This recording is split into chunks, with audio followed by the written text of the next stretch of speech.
دیکھیے، یہ جو پاکستان میں تاثر پایا جاتا ہے کہ اگر امریکہ افغانستان سے نکل جاتا ہے اور وہاں پہ کسی صورت میں ایک multi ethnic broad base dispensation government آ جاتی ہے جس کو لیڈ کر رہی ہے طالبان جیسی تحریک، تو ہندوستان کا اثر رسوخ وہاں کم ہو جائے گا.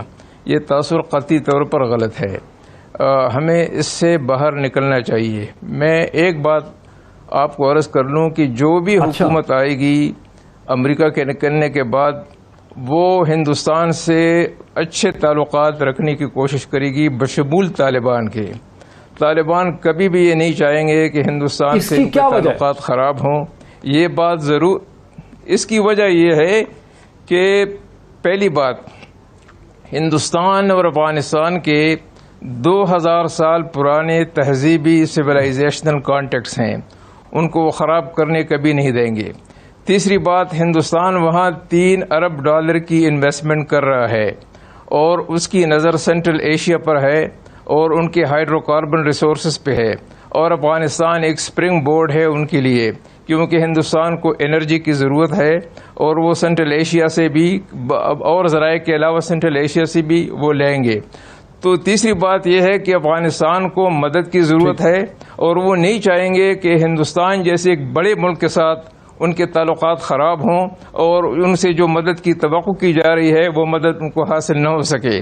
تو ان وجوہات کی بنا پہ اگر آپ طالبان کی لیڈر سے بات کریں تو وہ بھی آپ کو یہی بتائیں گے کہ ہم ہندوستان کے ساتھ بہترین تعلقات قائم کرنے کی کوشش کریں گے. ہاں، یہ ضرور ہے کہ افغانستان کے ساحل کو ہم کسی اور ملک کے خلاف کووٹلی یا اوٹلی استعمال ہونے کی اجازت نہیں دیں گے. اچھا، یہ ایک مجھے کوشچن ایک میرے ذہن میں آتا ہے کہ طالبان وہ فورس ہیں، جتنا ہم ہندوستان کی رائٹنگ دیکھتے ہیں، ان کی پوزیشنز دیکھتے ہیں، ان کے تھنک ٹینک ہیں، آبزرور ریسرچ کو دیکھ لیں، ان کے لکھنے والے، ان کے ایڈیٹرز، ان کے اخبارات، ان کے جو آپڈ چھپتے ہیں، ان کے ٹیلی ویژن میں جو ڈسکشنز ہوتی ہے، جو انہوں نے لٹریچر سارا لکھا ہے 20-25 برس میں، وہ تو ایکسٹریملی وینمس ہے. وہ تو طالبان کو ایک بہت بڑا اس خطے کا سکور جس سمجھتے ہیں، اس کو ایک مسئلہ سمجھتے ہیں، ان سے نفرت کرتے ہیں. اگر انہوں نے معید پیرزادہ کو گالی نکالنی ہے یوٹیوب کے اوپر کامنٹ کرتے کہتے ہیں طالبان کا ایجنٹ ہے، یہ طالبان لگتا ہے، اس کی شکل سے طالبان لگتا ہے. تو آپ کہہ رہے ہیں کہ طالبان میں اتنی ایک ہمدردی پائی جاتی ہے ہندوستان کے لیے، تھوڑی اس کی تو وضاحت کر دیں، کیا وجہ ہے؟ میں اس کی وجہ آپ کو بتاؤں. اس کی وجہ یہ ہے کہ ہندوستان میں یہ تاثر پایا جاتا ہے کہ طالبان جو کچھ پاکستان کہتا ہے وہی کرتے ہیں. وہ پاکستان کے چہیتے ہیں، پاکستان نے ان کو پروڈیوس کیا ہے، پاکستان ان کو سسٹین کر رہا ہے، پاکستان ان کو گائیڈ کر رہا ہے، پاکستان ان کو انسپریشن دیتا ہے. یہ سب باتیں کچھ حد تک صحیح ہیں، کافی حد تک یہ غلط ہیں. صرف اس لیے کہ ان کی لیڈرشپ پاکستان میں بیٹھی ہوئی ہے، اس کا یہ مقصد نہیں ہے کہ طالبان وہ کچھ کریں گے جو ان کو کہا جائے گا. آپ کو معلوم ہے کہ طالبان یہ سمجھتے ہیں، بلکہ اکثر افغان یہ سمجھتے ہیں کہ ان کی حکومت کو 2001 میں ختم کرنے میں سب سے کلیدی رول جو تھا وہ پاکستان کا تھا، کہ انہوں نے امریکہ کو اڈے دیے بغیر کسی سے اپروول لیے، بغیر کسی پارلیمنٹ سے، کسی کیبنٹ سے اپروول لیے ہوئے ایک آدھی رات کے ٹیلی فون کال پہ ساری پالیسی بدل دی. وہ یہ بھی کہتے ہیں کہ 500 لوگوں کو امریکہ کے حوالے کیا. وہ یہ بھی کہتے ہیں کہ ہمارے سفیر کو انہوں نے امریکہ کے حوالے کیا. تو ان کے اپنے ہیں ان کے طالبان کے، لیکن وہ اس وقت آپ دیکھیں گے جب ایک انڈیپینڈنٹ ساورن افغانستان کی وہ اگر پوزیشن سنبھالیں گے تو پھر آپ دیکھیں گے کہ ان کی پالیسی میں بہت اچھا، بڑا پرووکیٹو آپ کا پوائنٹ آف ویو ہے، وہ سامنے آ گیا ہے. ذرا اس کو میں عبدالباسط صاحب کے پاس لے کے. تو عبدالباسط صاحب، آپ نے ایک بڑے ہی ٹربلنٹ ٹائم پیریڈ میں آپ ہندوستان میں پاکستان کی ریپرزنٹیشن کر رہے تھے. آپ کو وہاں سے کیا فیلنگ ہوتی ہے کہ وہاں تو بڑا خوف ہے کہ بھئی امریکہ کا جو وڈرال ہے، کم از کم مجھے تو یہی نظر آتا ہے کہ امریکہ کے وڈرال کے بعد ہمارے انٹرسٹ کو دھچکا لگے گا، نقصان پہنچے گا، لیکن امبیسڈر رستم شاہ سمجھتے ہیں کہ ایسا کچھ بھی نہیں. Thank you very much. بسم اللہ الرحمن الرحیم. میرا اپنا خیال یہ ہے کہ ابھی ہم تھوڑا سا وی آر جمپنگ دا گن. ابھی افغانستان میں بہت کچھ ہونا ہے، اور یہ بھی آپ یاد رکھیے کہ طالبان ایک تحریک ہے، اور کوئی تحریک جو ہوتی ہے وہ سیکنڈ فیڈل پلے نہیں کرتی. جہاں تک انٹرا افغان ریکنسلیشن کا پروسیس ہے، میں اسے کہیں جاتے ہوئے نہیں دیکھ رہا. مجھے لگتا ہے کہ Afghanistan will again descend into long civil war, اور اس کے اور پھر امریکہ میں الیکشن کے بعد کیا ہوتا ہے. also much hinges on that as well کہ پریزیڈنٹ ٹرمپ ری الیکٹ ہوتے ہیں, جو بائیڈن آتے ہیں. یہ بھی ممکن ہے کہ امریکہ اگر طالبان کو سول وار کے ذریعے حکومت بنا لیتے ہیں تو ممکن ہے کہ امریکنز زیادہ کمفرٹیبل فیل کریں to deal with Taliban as well. ہم نے پہلے بھی دیکھا کہ جب طالبان آئے تو اس وقت بل کلنٹن کی حکومت میں بھی تعلقات طالبان کے ساتھ تھے. تو میں سمجھتا ہوں کہ ابھی کچھ کہنا اس وقت قبل از وقت ہے, اور مجھے نہیں لگتا کہ اگر یہ جو ڈاکٹر لو کی بات کری تھی گلوبل چینجز میں, کہ اس میں امریکہ اس خطے سے نکل جائے گا. مجھے ایسا محسوس نہیں ہوتا, کیونکہ ان کے اسٹریٹجک انٹرسٹ اس علاقے میں ہیں. وہ چائنا کے حوالے نہیں کر سکتے یہ ریجن. وہ اپنی پریزنس کو بہتر بنائیں گے, اس کو اکنامک ڈیولپمنٹ میں کنورٹ کریں گے, وہ سیکیورٹی سے جیو اکنامکس کی طرف جائیں گے اس ریجن میں. لیکن وہ نکلنے والے اس طرح نہیں ہے جس طرح ہم سوچ رہے ہیں.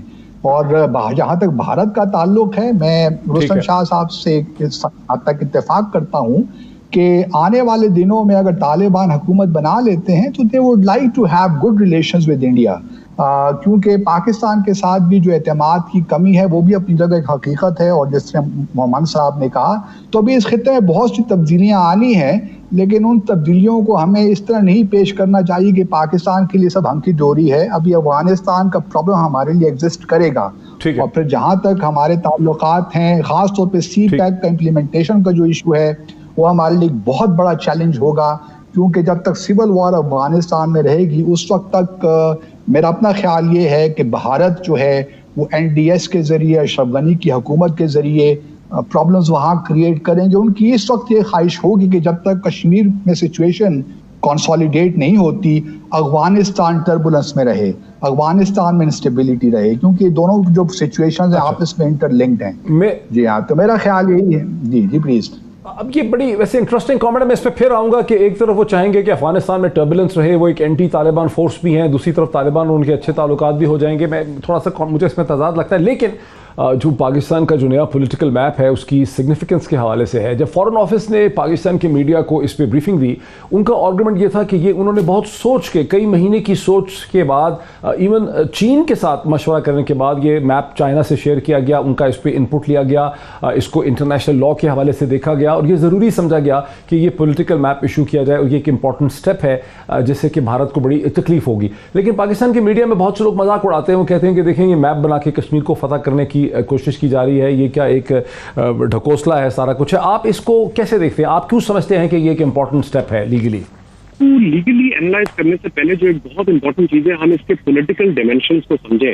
ہمیں یہ جو ہے سارا یہ تناظر میں دیکھنا پڑے گا. ہندوستان نے جو اقدامات لیے ہیں 5 اگست 2019 کے بعد سے, اور ہندوستان نے جیسا کہ آپ کو معلوم ہے انہوں نے گلگت بلتستان اور آزاد جموں اور کشمیر جو ہے ان کو اپنی ٹیریٹری کے طور پہ دکھانا شروع کر دیا تھا.